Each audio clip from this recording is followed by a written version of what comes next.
नमस्कार. Alexander the great, मुकद्दर का सिकंदर, जो जीता वही सिकंदर, अशा प्रकारचे वाक्प्रचार आपण ऐकत आलेलो आहोत. सिकंदर हा महान होता, ग्रेट होता, विश्वविजेता होता, हे आपल्याला इतिहासामध्ये सांगितलं गेलंय, शिकवलं गेलंय. पण इतिहासामध्ये देखील अनेक वेळा कालांतरानं नवीन माहिती येत असते आणि त्यानुसार इतिहास हा नव्याने माहिती केला जातो, माहिती होते त्याची. उदाहरण जर द्यायचं झालं की आर्य बाहेरून आले, हे अनेक वर्ष आपल्याला माहिती होतं. पण काही वर्षापूर्वी जे संशोधन झालं, विज्ञानाच्या आधारावर जे संशोधन झालं, त्याच्यातून असं सिद्ध झालेलं आहे की आर्य बाहेरून आले नाहीत, आर्य हे इकडचेच आहेत.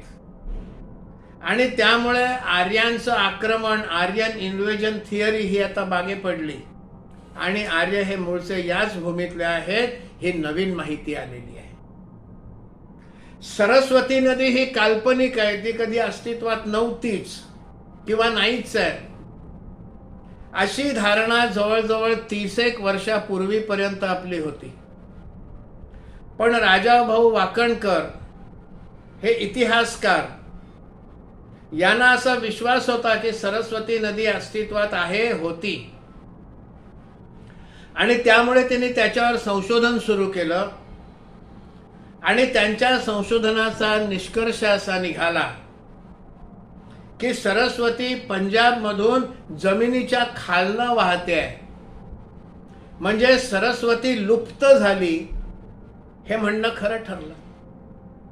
त्या सगळ्या मार्गावर नदीच्या पात्राची लक्षणं, अवशेष दिसतात आणि त्यामुळे सरस्वती नदी काल्पनिक नाही, ती एकेकाळी वाहत होती, नंतर ती जमिनी खाली गेली आणि आता ती जमिनीच्या खालनं वाहते, असे पुरावे मिळालेले आहेत. त्यामुळे ही देखील इतिहासाला मिळालेली एक नवीन माहिती आहे. सिकंदर हा ग्रेट नव्हता, अलेक्झांडर हा ग्रेट नव्हता, अलेक्झांडर हा विश्वविजेता नव्हता, असं अनेक इतिहासकारांचं गेल्या काही वर्षापासून मत झालेलं आहे. ते मत होण्याची कारणं ते सांगतात. एकतर ग्रीक इतिहासकारांच्या नोंदी अशा सांगतात की सिकंदरानं पृथ्वीच्या या टोकापासून त्या टोकापर्यंत भूमी जिंकली. आता या टोकापासून त्या टोकापर्यंत म्हणजे पश्चिमेचं टोक, म्हणजे जिथे युरोप पश्चिमेला संपतं, इंग्लंड, डेन्मार्क, फ्रान्स हे पश्चिमेकडचं टोक, त्याच्या पलीकडे पश्चिमेला पृथ्वी नाहीच आहे, भूमी नाहीच आहे, हे त्या इतिहासकारांचं मत. कारण जवळजवळ 16व्या-17व्या शतकापर्यंत त्यांची धारणा अशी होती की पृथ्वी सपाट आहे, मग ती कुठेतरी संपली पाहिजे. मग पश्चिमेला ती इंग्लंड, फ्रान्स वगैरे जिथे आहे, तिथे युरोप जिथे संपते, तिथे ती पश्चिमेला संपते. आणि पूर्वेला सिंधू नदी आहे, त्या सिंधू नदीच्या पूर्वेला भारत देश आहे आणि भारताची जी पूर्व सीमा, ईशान्य भारत, म्यानमार वगैरे, ते त्याचं पूर्वेकडचं टोक पृथ्वीचं.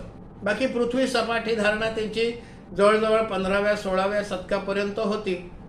त्यामुळे कुठेतरी ती संपली पाहिजे. मग ही दोन पृथ्वीची टोकं, आणि सिकंदरानं या टोकापासून त्या टोकापर्यंत पृथ्वी जिंकली, अशा नोंदी आहेत. हेही खरं नाहीये. पश्चिमेला तर तो इंग्लंड, फ्रान्स पर्यंत कधी पोहोचलाच नाही, ग्रीस पर्यंतच राहिला, तो पूर्वेला आला. आणि पूर्वेला सुद्धा त्यांनी सिंधू नदी ओलांडली नाही. सिंधू नदीच्या पूर्वेला जो भारत आहे, तो भारतात शिरलाच नाही, त्यामुळे पूर्वेकडच्या टोकाला पण तो आला नाही. त्यामुळे पूर्वेपासून पश्चिमेपर्यंत सगळी भूमी ही सिकंदरानं जिंकली, हे म्हणणं चुकीचं आहे, असं इतिहासकारांचं मत आहे. दुसरं इतिहासकारांचं म्हणणं असं आहे की तो जर विश्वविजय करायला निघाला होता, तर मग पृथ्वीच्या टोकापर्यंत का नाही गेला? पुरू राजासोबत झालेल्या लढाईनंतर त्याच्या सैन्याला का मागे फिरावंसं वाटलं?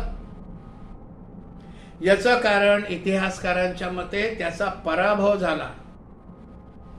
पुरूच्या हत्तीसमोर सिकंदराच्या सैन्याचा टिकाव लागला नाही. अश्वदलासमोर पुरू राजाच्या त्या लढाईमध्ये सिकंदराचा सगळ्यात आवडता घोडा हा देखील मारला गेला. सिकंदराला त्यामुळे सुद्धा अत्यंत दुःख झालं. तो गर्भगडीत झाला आणि मग तो परत फिरला. तो तिकडनं बॅबिलोनियाहून जो निघाला तो एका पाठोपाठ एक विजय प्राप्त करत निघाला होता आणि सिंधू तीरावर, झेलमच्या तीरावर तो आला, व्यास नदीच्या तीरावर तो आला आणि पुरू राजाच्या सैन्याकडनं त्यांनी मार खाल्ला, पराभव स्वीकार करावा लागला. म्हणून आतापर्यंत विजयी होत आलेलं सैन्य त्यांना घरची आठवण व्हायला लागली. ते थकले, ते जखमी झाले. सिकंदर स्वतः जखमी झाला होता. सिकंदराला हेही माहिती पडलं की पुढे जे मगधचं राज्य आहे, मगधची सीमा सुरू होते, त्यांच्याकडे सुद्धा अफाट सैन्य आहे. धननंद हा मगधाचा राजा होता तेव्हा.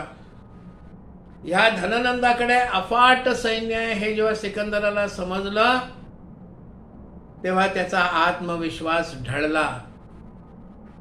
आपण मगध साम्राज्याच्या सैन्यापुढे आपला टिकाव लागणार नाही याचा त्याला अंदाज आला आणि तो मागे फिरला. आणि सिकंदर हा आपल्या ग्रीसपर्यंत, बॅबिलोनियापर्यंत पोहोचलाच नाही. त्याचा वाटेतच मृत्यू झाला. त्या मृत्यूची कारणं वेगळी वेगळी सांगितली जातात. एकतर विश्वविजय करायला निघालेला सिकंदर हा पराभूत झाल्यामुळे अत्यंत निरुत्साही, गर्भगडीत झाला होता. त्याचा आत्मविश्वास संपला होता. तो जखमी झाला होता. त्यामुळे शारीरिक दृष्ट्या आणि मानसिक दृष्ट्या तो खचला होता, क्लांत झाला होता आणि त्यामुळे वाटेतच त्याचा मृत्यू झाला. हे इतिहासकारांचं म्हणणं आहे. त्यामुळे अलेक्झांडर हा कधी ग्रेट नव्हताच.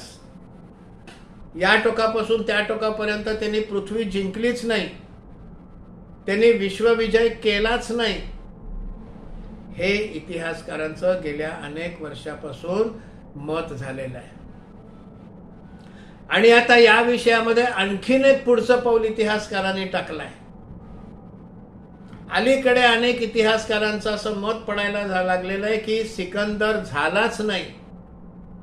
सिकंदर हे काल्पनिक पात्र आहे आणि त्याचं कारण हे इतिहासकार असं सांगतात की सिकंदराचा समकालीन इतिहासाच्या नोंदी कुठेच सापडत नाहीत. सिकंदराचा जो इतिहास लिहिला गेला हा सिकंदराचा जो मृत्यूचा वेळ मानली जाते त्याच्या 100-150 वर्षानंतरच्या नोंदी सापडतात, समकालीन नोंदीच नाही आहेत.